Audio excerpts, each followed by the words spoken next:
Izanagi and Izanami. When the world appeared for the first time, the land was still young and floating on the sea. There were 5 gods who were neither men nor women. However, they soon disappeared. 2 gods followed them, but they also quickly disappeared. After that, some god couples appeared. The 5th of these couples was Izanagi, a male god, and Izanami, a female god. After discussion, all the gods decided to leave creating lands to the last couple. The gods handed Izanagi a magical lance, and the couple descended to a floating bridge below the heaven. As they steered up the sea, a small island formed from the salty drops. They went down to the island.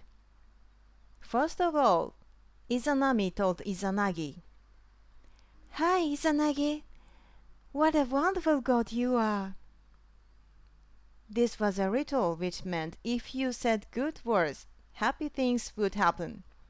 But if you said bad words, bad things would happen. So they had to say good words to each other before creating the land. Izanagi also said, "Hi, Izanami! What a beautiful goddess you are!" Then they tried to create islands. But their first baby had neither hands nor feet. Their second baby was just bubbles. They were confused and went back to heaven to ask other gods what was wrong. The other gods also didn't know why, so they consulted the divine oracle. Then one of the gods said, "It seems that you, Izanami, speaking out first was wrong. The male gods must call out first." The couple descended and tried again. Izanagi said, "What a beautiful goddess you are, Izanami." And Izanami said, "You too, Izanagi.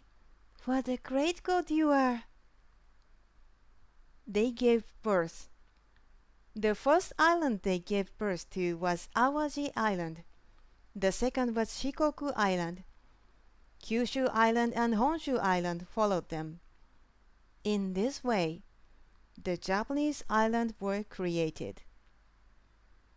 After they completed creating the Japanese islands, they started giving birth to many gods. But when the fire god was born, Izanami got badly burnt. She suffered the pain but kept creating gods with her tears, sweat, and excrement. Izanagi nursed her with his whole heart, but she soon passed away. He fumed with anger and cut off the head of the baby fire god, whose blood and body parts also turned into many new gods.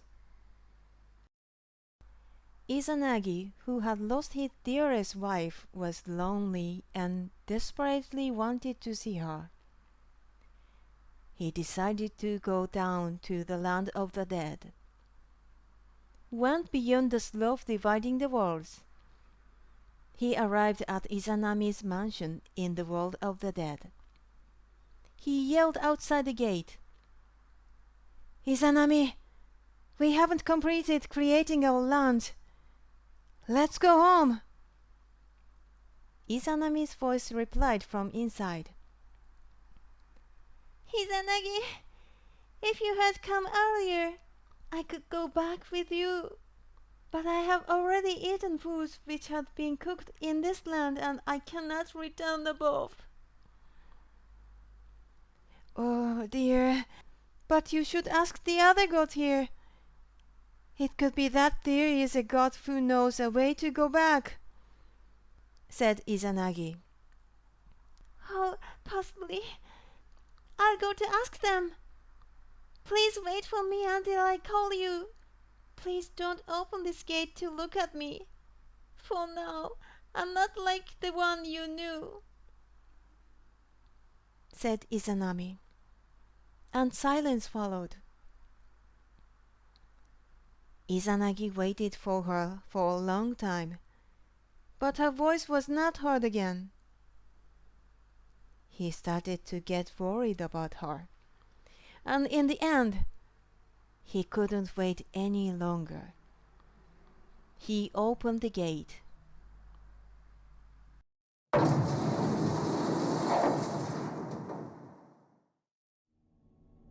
It was pitch dark inside.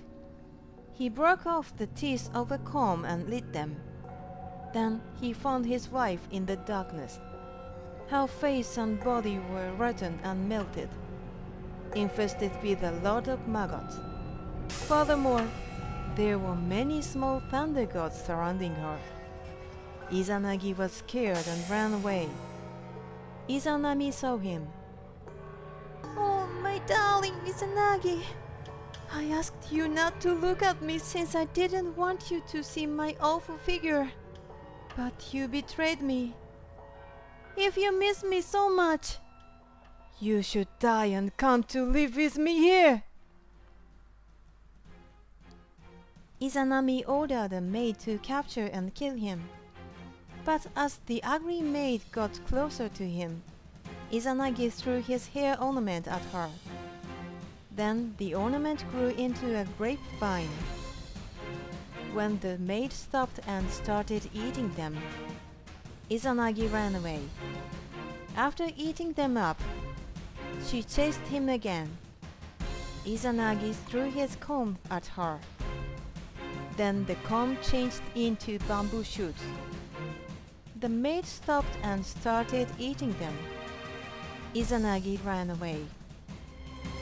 But not only she was chasing him, but also a big troop of evil spirits and thunder gods. Izanagi saw them and ran for his life. As he arrived at the slope before the gate to the living world, he found a peach tree that had a lot of fruits. He picked 3 peaches and tossed them at his pursuers. The peaches had magical power and all troop disappeared. He was relieved, but then he heard a voice calling to him. "Wait, Izanagi! I'll never forgive you!" It was Izanami, chasing after him, scattering maggots from her rotten body. When he reached the entrance to the world of the dead, he moved a huge rock and sealed the entrance. Izanami cried out from behind the rock. "I can't forgive you forever! I'll kill your people, 1,000 every day!" Izanagi called back. "Well, then I'll give birth to 1,500. And that is why many people die every day on the earth, and more people are born. Izanami could never move the sealing rock, and became a goddess of the world of the dead. Meanwhile, Izanagi became a god of the living world.